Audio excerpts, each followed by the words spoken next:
tell us your name, stage name, where you're from, and how long you've been DJing. Sure. My name is Lucas Marodin. My stage name is Marodin. It's my middle name. 27, almost 28, and been DJing for roughly 2.5 years now. Yeah, about 3 years. So, can you go into a little bit about your background, being from Brazil, kind of how that influences your musical taste and your sets? For sure. I think that of course, Brazil has such a culture that we grew up listening to all sorts of music, which I believe has shaped kind of who I am today. And I try to bring elements here and there from Brazil that I think that is cool. But I actually consider myself to have more kind of like European taste than anything. I blend a lot of European stuff into my set, so I think that's more accurate. Can you name your favorite European musician? Yes. I don't even know if it's correctly, but I guess I'll give you two: the one from Brazil and the one from Europe. So from Brazil, definitely vintage culture. He not only as a Brazilian artist, but as a global artist, I think is fantastic. The thing that I like about him the most is that he can play different types of genres in his set, and everyone will like it. Like he's not, and I'm not a really big fan of like a flat set, just like low in energy, just or the energy is the same throughout, and he kind of does that so well. Um, you listen to melodic house, tech house, anything as long as it's a good vibe. So that comes through his sets, and he's presentations, and I've seen so many sets of him. I really like him a lot. European wish, I'm not sure exactly what country he's on, but I love Yoto. Yoto, I guess, is really really dope. He's got some dope, tracks, and I play him a lot.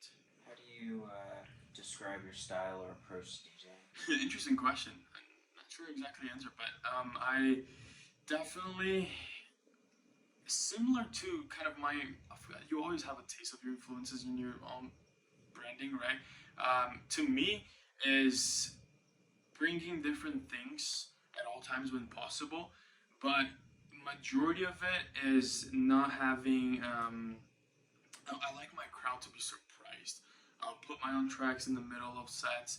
I'll bring like things from Europe, things from Brazil. But if you go to one of my sets, I like to call it a roller coaster because you start chill, and then you kind of go up. People go nuts, but then you give them a moment to breathe, and then it kind of goes like up and down. That describes a lot of how I approach. I don't know if you want to go deeper into that, but that's kind of like a quick lens. Are you a full-time DJ or do you work another job? I work another job. It pays the bills. I have a 9 to 5.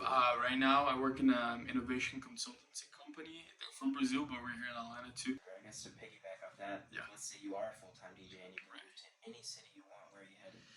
Honestly, right now, I'll stay in Atlanta. I love Atlanta. I think it has everything that I need.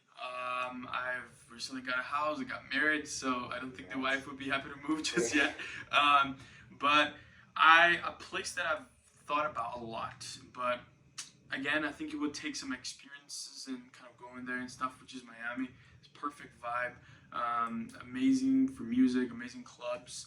However, you kind of would feel like a fresh start. So otherwise, Chicago. But Chicago, the cold gets me, dude. So I'm like, maybe it's like a quick experience, and then we'll think of something else. Name one song that everyone needs on their USB. One song.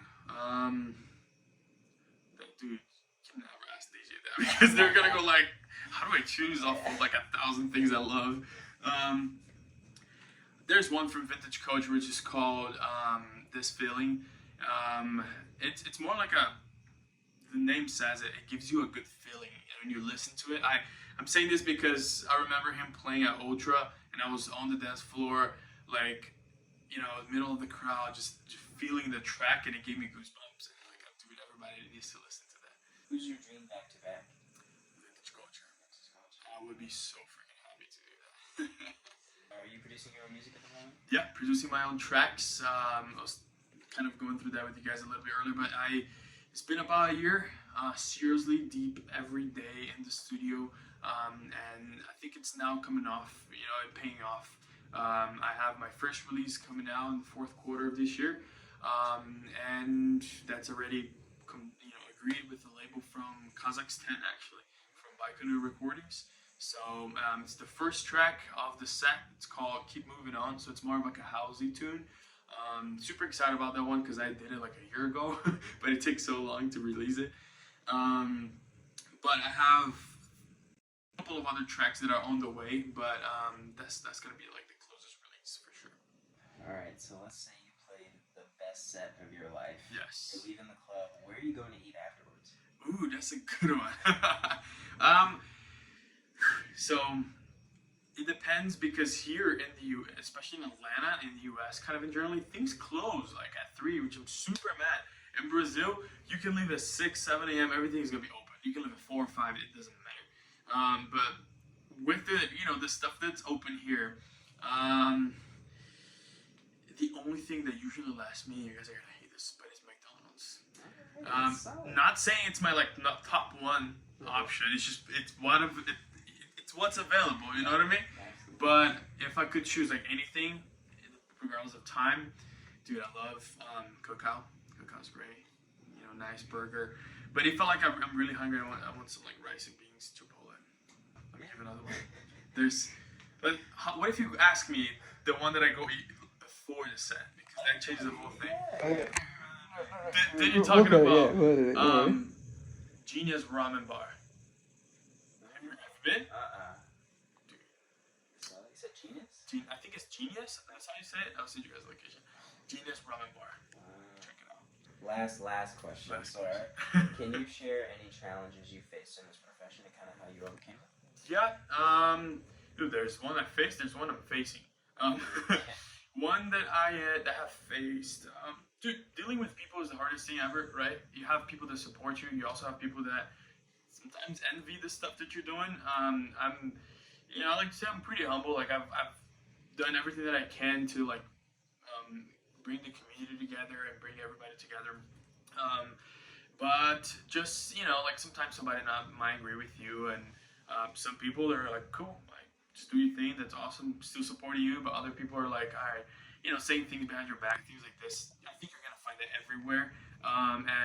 But it comes, from that. My learning from it is don't listen to the stuff that don't matter. Keep working on your music. That's the only thing that's gonna change your life.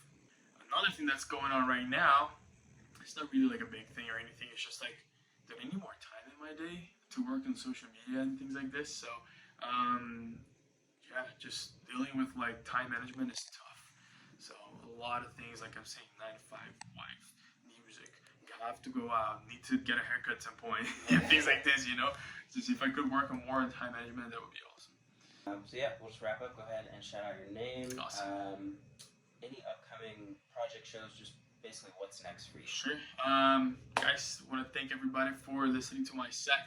I had fun here playing, so I hope you guys enjoyed as well. Coming up, there's going to be, I'm actually excited because this weekend, hopefully they get the results from the remix contest from So Connection, which I also play here today. If that works out, that will be an official release at Penelope Records, so fingers crossed. If not, I'll release it for you guys, free download later on. There is a very cool show tomorrow at Spaceman in Buckhead, Atlanta. Very rooftop sunset vibes. So it's gonna be nice. You guys probably gonna see this after this is done, but that will be coming up. All right.